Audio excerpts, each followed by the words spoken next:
recién el día sábado pasó la frontera con mucha pena, casi ahí violentado por los señores críticos literarios de la aduana, que ese otro temón, sobre todo para nosotros que trabajamos con esta doble identidad del libro, porque eso es lo rico también de los libros de Sinosargo y La Liga, creo que tiene ese formar parte de un lugar que está dividido, ¿no? Porque Arica Tacna, yo insisto, es como una ciudad, es como el muro de Berlín ficticio, no existe, pero es como la misma ciudad con dos caretas distintas, ¿no? Con su alter ego. Bueno, las editoriales independientes tienen y cumplen esa función, renovar el espectro literario, porque apuestan, porque no tienen miedo. En eso yo soy categórico. De hecho, no tienen miedo. Como dato anecdótico, la mayor cantidad de textos de poesía que se han vuelto a publicar en Chile son de editoriales independientes. O sea, si no existieran estas editoriales como Das Capital, insisto, Perro de Puerto, hay muchos textos que no verían la luz. Y también la reedición de textos claves, o sea, el rescate de autores como Carlos Pessoavelli, el mismo, ¿cómo se llama? Bueno, Enrique Lin, las obras reunidas de Estela Díaz Barín y una serie de autores que nosotros, bueno, como nación nos enorgullecemos, ¿cierto?, de ser un país de poetas, contar con una gran cantidad de premios nacionales de poesía, unos Nóbeles, pero en el fondo sabemos que los libros de ese grueso de poetas que conforman, digamos, el mundo literario chileno, la mayoría de ellos, salvo Neruda y Mistral, no tienen la misma cantidad, bueno, y Nicanor Parra no tienen la misma cantidad de reediciones, y por eso son estas editoriales las que trabajan tratando de recuperar los derechos de autor, contactando a las familias, haciendo un trabajo que bueno, o sea, en el fondo, yo creo que sí, o sea, yo comparto con Mauro su opinión de que acá hay mucho riesgo, mucho de salto al vacío, pero también nosotros creemos en una industria, creemos que es posible vivir de la industria editorial en el sentido de que consideramos que es posible también educar un mercado y crear, digamos, un público lector que logre financiar a una editorial, en el sentido de comprar las ediciones, sobre todo a los costos que nosotros manejamos, y también ir dando vida a otros proyectos editoriales, o sea, hacer escuela.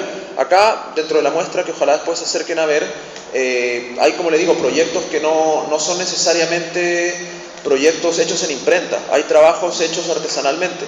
Y, por ejemplo, el grupo Sanatorio, que es también un grupo editorial, este mes se propuso sacar la reedición de 6 autores peruanos. Entonces reeditaron, por ejemplo, los libros de Verástegui, libros de Westphalen, de César Moro y de Churata, y que son textos que yo creo que para el público entendido, y también para el público que de repente no conoce a esos autores y puede llegar a conocerlos, es un privilegio poder llegar a esos textos a un costo, ellos los venden a un sol, o sea, un sol es 200 pesos. Están cubriendo con suerte la edición del libro. Y son textos que, si tú los ves en el mercado, en ediciones de la Universidad Católica o en ediciones de Peiza, si es que las puedes encontrar, son textos que están, digamos, sobre los 100, 150 soles. Entonces, creo que ahí hay un trabajo también de rescate y de poder traficar un poco productos culturales que han quedado perdidos. Como una forma de darle accesibilidad a todos a una literatura que muchas veces solamente nos tenemos que conformar con mirarlo en la vitrina, ¿no es cierto? Ahora, no es el caso de la Liga en estos momentos, porque igual es complicado en términos legales, pero sí quienes uno puede aportar hacia ahí en las cartoneras. Las cartoneras están cumpliendo ese rol, ¿no es cierto? De facilitar al lector libros de autores consagrados que difícilmente va a conseguir y que ojalá sean pirateados.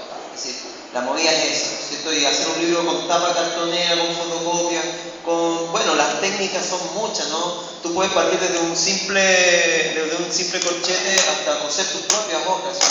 Hay cosas de artesanía, hay cosas de colocar en YouTube, tutoriales para armar libros, porque, insisto, vuelvo a retomar, que yo creo que tiene que ver con la mayoría de las editoriales que trabajan paralelo al mercado.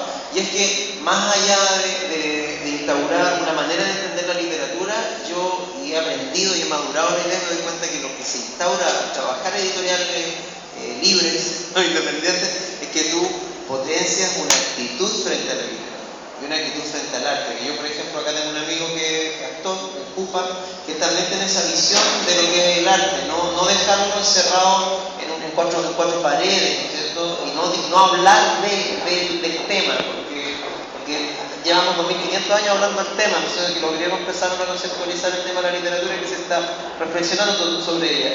En esta época creo yo que, y me he convencido, compadre, de que tiene que ser la acción por sobre el discurso. El discurso no son palabras, y realmente estas mismas palabras que nosotros estamos diciendo, si no estuvieran avaladas por estos libritos, serían pura basura, serían puro eco. Pero afortunadamente nosotros lo aprendimos y ahora este eco lo tratamos de rellenar con un trabajo concreto, ¿no es cierto? Con praxis pura. Porque esta vida, yo que la entiendo de una manera bastante concreta y pragmática, creo que es la única manera de que las cosas den luz haciendo, ¿ya? Y las editoriales independientes potencian la literatura, la renuevan y plantean también una actitud frente al arte. Insisto, esto es lo que hacemos las editoriales independientes, pero esto tú lo puedes proyectar al teatro, a las artes visuales, a todo el quehacer, ¿cierto? Cultural. Sí. Y bueno, como para ir redondeando un poco, por ejemplo, para dar unos datos duros, ya así datos que son los que les gustan de repente a la industria del libro, al fondo, a la DIVAM, ¿cierto? A la Biblioteca Nacional. Hasta antes de que en Arica, digamos, aparecieran estos dos editoriales, los depósitos legales que se realizaban y las estadísticas en el norte eran negativas, por lo menos en el norte, digamos, Arica y Iquique, eran negativas. ¿En qué sentido? En que, digamos, en 10 años solo se habían publicado 20 libros.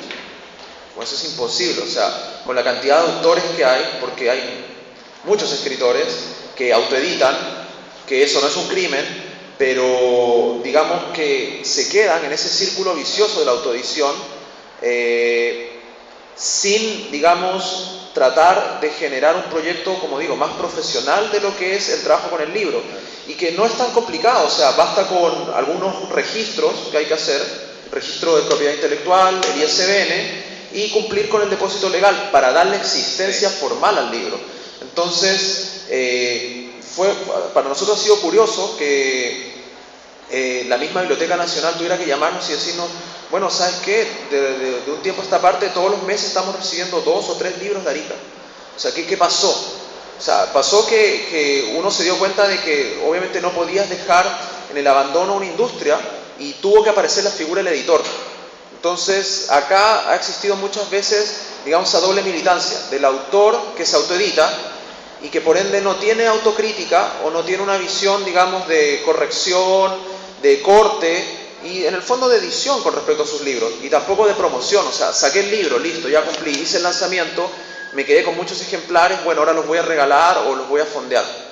Entonces, en ese sentido, cuando aparecen, digamos, estas dos editoriales, nosotros tenemos que postergar quizá un poco nuestra labor como escritores para dar pie un poco a la figura del editor, que es muy necesaria en todas las ciudades, ¿ya? Y nosotros nos hemos ido dando cuenta que en el resto del norte, Antofagasta, Iquique, todavía hay un vacío de eso. De repente tiene mucha más infraestructura que Arica. Justo antes de comenzar hablaba con David, ¿cierto?, de Antofagasta, el caso de Antofagasta, que tiene un Balmaceda, que ya tiene una feria del libro, digamos, por tercer año consecutivo, una feria ya, digamos, de una magnitud considerable, con invitados internacionales, pero aún así no tienen una editorial. O sea, no tienen editoriales. E incluso las editoriales universitarias han desaparecido. O sea, acá el mismo caso de esta universidad, salvo algunas facultades que tienen sus revistas como La Chungará o de repente una revista de psicología, se extraña, por ejemplo, una revista de crítica o académica del área lenguaje. No hay revista de derecho. Entonces uno empieza a darse cuenta que en ese sentido también las instituciones públicas están fallando en el tema editorial. O sea, es, yo creo, paradójico que, digamos, los funcionarios de la DIVAM y de la Biblioteca Nacional tengan que contactarse con un particular, como Mauro o como yo, para preguntarnos con respecto a qué está haciendo la universidad, independiente de que yo trabajara acá y Mauro estuviera acá, qué está haciendo la universidad con las ediciones. O sea, eso tienen que preguntárselo a alguien en la universidad, o sea que, digamos, instituciones vengan a preguntarle a particulares cómo tienen que hacer, digamos, los funcionarios públicos su trabajo, ya es un poco absurdo. Entonces considero que en ese sentido la labor de las editoriales independientes también ha sido movilizar ciertas piezas que han estado oxidadas, y también yo creo que hay una labor de fiscalización, o sea, en el sentido de decir, bueno, ¿sabes qué? Tú que eres divá, marica, aprende a hacer los registros porque vamos a ir todas las semanas a pedirte. Aprende a mover los depósitos legales con más eficacia, aunque les moleste, porque en el fondo son para lo que están, o sea, en el fondo es la labor que tienen que cumplir, y si no hay una editorial que empuje, digamos, exigencia, van a dormir, o sea, entonces creo que en ese sentido también, creo que como síntesis, en datos duros, creo que las editoriales independientes han podido promover un poco más la industria cultural del libro. Claro, y justo con eso que es lo importante y lo que le da, lamentablemente lo digo, ¿no? Que románticamente la validez la da el lector, pero también es importante generar una crítica en torno al trabajo que se va haciendo. Insisto, que se cree acá o que se edite desde esta zona. Y eso y ahí también entra la labor del editor, ¿no? Por eso uno tiene que andar viajando constantemente, contactándose, enviando reseñas, enviando libros a personas que quizás le interese hablar, reflexionar, le interese el fenómeno de la escritura por acá. Y esa labor, claro, a uno le extraña que en la universidad, en un departamento español, carezca, ¿no? Yo fui estudiante de esta universidad entre el 2001 y 2005, y claro, tampoco, las actividades relacionadas con la literatura eran todas promovidas fundamentalmente por los autores. Y los estudiantes. O sea, por los autores y los estudiantes fundamentalmente, que generaban los espacios, y los autores que participaban. Porque acá se generaron algunas agrupaciones, pero que le faltó esa visión, ¿no? Como por ejemplo, imposible no hablar de Vertizonte, que fue una comunidad poética de fines del 90, comienzo del 2000 importante, pero que les faltó. Hicieron un libro también, pero no tuvieron la visión para entender que ese era un paso para desarrollar una industria. Pero sí quizás nos dieron la posibilidad de vernos que si ellos podían sacar un libro, pues nosotros podíamos sacar muchos libros. Porque si hacemos una suma en los últimos 3 años entre las dos editoriales, van más de 40 textos editados en esta zona. Sí, y tomando en consideración los datos duros de Daniel, en 10 años se editaron 20 libros, y nosotros en 3 años hemos editado 40 libros. Es decir, acá hay un fenómeno interesante de analizar.